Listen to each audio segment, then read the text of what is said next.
Hi കൂട്ടുകാരെ, എല്ലാവർക്കും നമസ്കാരം. എല്ലാവർക്കും എൻ്റെ പുതിയ വീഡിയോയിലേക്ക് സ്വാഗതം. അപ്പോൾ ഇന്നൊരു നല്ല വീഡിയോ ആണ് കേട്ടോ. നമ്മുടെ റേഷനറി ഉണ്ടല്ലോ, റേഷനറി വെക്കാൻ ഇപ്പോഴത്തെ പുതിയ തലമുറയ്ക്കൊന്നും അറിയില്ല എന്നാണ് എനിക്ക് തോന്നുന്നത്.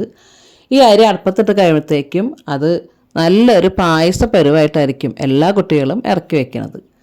അപ്പോൾ അത് അല്ലാതെ നമുക്ക് ഈ റേഷനരീനെ നല്ല ജയയുടെ വില കൂടിയ കടയിൽ നിന്ന് വാങ്ങിക്കുന്ന ജയയുടെ ചോറ് പോലെ ആക്കിയെടുക്കുന്ന ഒരു വീഡിയോ ആണ് കേട്ടോ. അപ്പോൾ എല്ലാവരും ഫുള്ളായിട്ടിരുന്ന് ഈ വീഡിയോ കാണും. ഇനി നമുക്ക് റേഷനരി നല്ല സൂപ്പറായിട്ട് കഴിക്കാം കേട്ടോ. അപ്പോൾ നമുക്ക് വീഡിയോയിലേക്ക് പോകാം.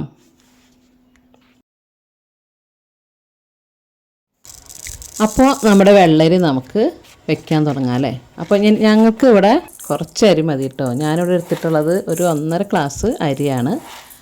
അപ്പോൾ ഈ അരി നമുക്ക് ആദ്യം തന്നെ നല്ല പോലെ കഴുകിയെടുക്കണം. അതായത് അരി കഴുകി ഞാനിവിടെ ഒരു 5-8 വട്ടം ഈ അരി കഴുകിയിട്ടുണ്ട്. നല്ല പോലെ കഴുകി പച്ചവെള്ളത്തിൻ്റെ നിറമാകുന്നവരെ അങ്ങോട്ട് കഴുകുക കേട്ടോ. എന്നിട്ട് അതിൽ വെള്ളം ഒഴിച്ച് നമുക്കൊരു 5 മിനിറ്റ് ആ അരി എടുത്ത് വയ്ക്കാം. പിന്നെ നമ്മൾ ചെയ്യേണ്ടത്, അരിക്കുള്ള വെള്ളം നമ്മൾ കലത്തിൽ വെക്കാൻ പാടില്ല. നമ്മളൊരു നല്ല ചെരുവത്തിൽ വേണം ഈ ചോറ് വേവിച്ചെടുക്കാനായിട്ട്. അപ്പോൾ ഞാൻ അതിന് വേണ്ടിയിട്ട് ചെരുവത്തിൽ വെള്ളം അടുപ്പത്ത് വെച്ചിട്ടുണ്ട് കേട്ടോ. ആ സമയം നമുക്കൊരു 5 മിനിറ്റ് നമ്മുടെ അരി ഒന്ന് കഴുകി വൃത്തിയാക്കിയതിന് ശേഷം വെള്ളത്തിലിട്ട് കൊടുക്കാം. എന്നിട്ട് ആ വെള്ളം ഊറ്റിക്കളഞ്ഞ് വീണ്ടും കുറച്ച് വെള്ളം ഒഴിച്ച് കഴുകി വൃത്തിയാക്കി വെക്കും. അപ്പോഴത്തേക്കും നമ്മുടെ വെള്ളം നല്ല പോലെ തിളച്ച് വന്നിട്ടുണ്ട്. ഇതിലേക്ക് ഞാൻ 1 സ്പൂണ് ഉപ്പുപൊടി ഇട്ട് കൊടുക്കുകയാണ്.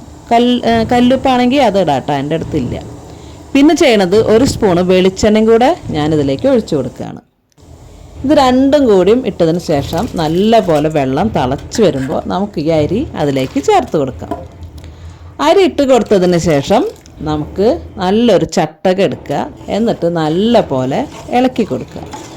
നല്ല പോലെ ഇളക്കി വെച്ചിട്ട് നമുക്ക് നല്ല പോലെ തീയും കൂട്ടി കൊടുക്കുക. എന്നിട്ട് ഈ ചോറ് നമ്മൾ ഒരിക്കലും മൂടി വയ്ക്കരുത്, തുറന്ന് വെച്ച് തന്നെ തിളപ്പിച്ചെടുക്കുക. ഒരു 10 മിനിറ്റ് കഴിയുമ്പോൾ നമ്മൾ വന്ന് നല്ല പോലെ ഒന്ന് വീണ്ടും ഇളക്കി കൊടുക്കണം. ഇപ്പോൾ നമ്മുടെ ചോറ് പകുതി വേവായിട്ടുണ്ട് കേട്ടോ.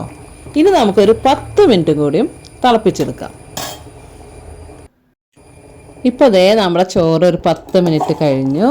10 മിനിറ്റ് അല്ല കേട്ടോ, ആദ്യം ഒരു 10 മിനിറ്റ് വെച്ചു. അത് കഴിഞ്ഞ് വീണ്ടും നമ്മളൊരു 10 മിനിറ്റ് തിളപ്പിച്ചു. അപ്പോഴത്തേക്കും നമ്മുടെ ചോറ് ഒരുവിധം വേവായിട്ടുണ്ട് കേട്ടോ. ഇനി നമുക്ക് എന്ത് ചെയ്യാം, നമുക്കിതിലേക്ക് 1 കപ്പ് വെള്ളം ഒഴിച്ചു കൊടുക്കാം. ഇനി ഇത് ഇവിടെ ഇരുന്ന് ഒന്നുകൂടിയും നന്നായിട്ട് തിളയ്ക്കണം. നന്നായിട്ട് തിളച്ച് വരുന്നവരെ നമുക്ക് വെയിറ്റ് ചെയ്യാം. അപ്പോൾ നമ്മൾ വെള്ളം ഒഴിച്ച് കൊടുത്തിട്ട് നമ്മുടെ ചോറ് നല്ല പോലെ തിളച്ച് വന്നു കേട്ടോ.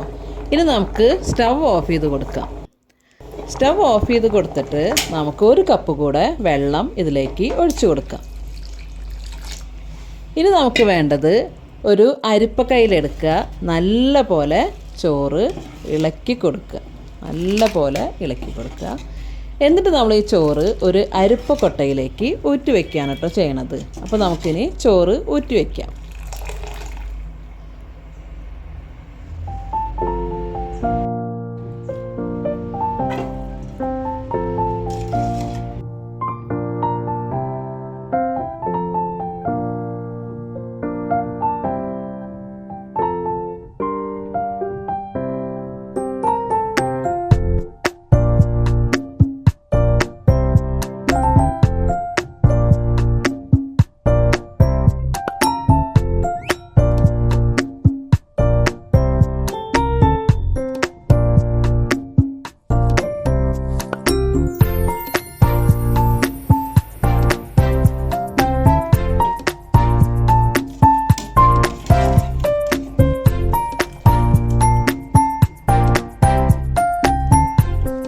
അപ്പോൾ നമ്മുടെ റേഷനറിയുടെ ചോറ് നല്ല സൂപ്പർ ജയയുടെ ചോറ് പോലെ നമ്മൾ റെഡിയാക്കി എടുത്തു കേട്ടോ.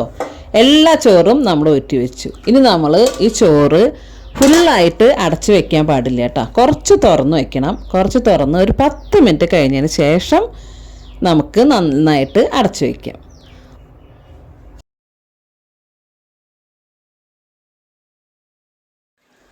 അപ്പം നമ്മൾ വേവിച്ചെടുത്ത നമ്മുടെ ചോറ് എങ്ങനെയാണെന്ന് കാണണ്ടേ എല്ലാവർക്കും? ദേ കണ്ടോളൂ, കണ്ടില്ലേ? ഇത് റേഷൻ അരിയുടെ ചോറാണെന്ന് ആരെങ്കിലും പറയോ? ഒന്നിനോടൊന്ന് തൊടാതെ നമ്മുടെ ചോറ് കണ്ടില്ലേ ഇരിക്കണത്? ഈ ചോറ് നമുക്ക് ഏത് വിരുന്നുകാർക്കും കൊടുക്കാം കേട്ടോ.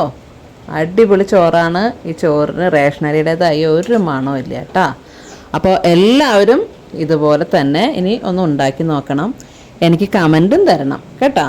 അപ്പോൾ ഇഷ്ടമായല്ലോ ഈ വീഡിയോ? അപ്പോൾ ഈ വീഡിയോ നിങ്ങൾക്ക് ഉപയോഗപ്രദമാണെങ്കിൽ ദയവ് ചെയ്ത് എൻ്റെ ചാനൽ നിങ്ങളൊന്ന് സബ്സ്ക്രൈബ് ചെയ്യണം, ലൈക്ക് ചെയ്യണം, ഷെയർ ചെയ്യണം. അപ്പോൾ അടുത്തൊരു നല്ല വീഡിയോ ആയിട്ട് വരുമ്പോഴേക്കും എല്ലാവർക്കും ഗുഡ് ബൈ.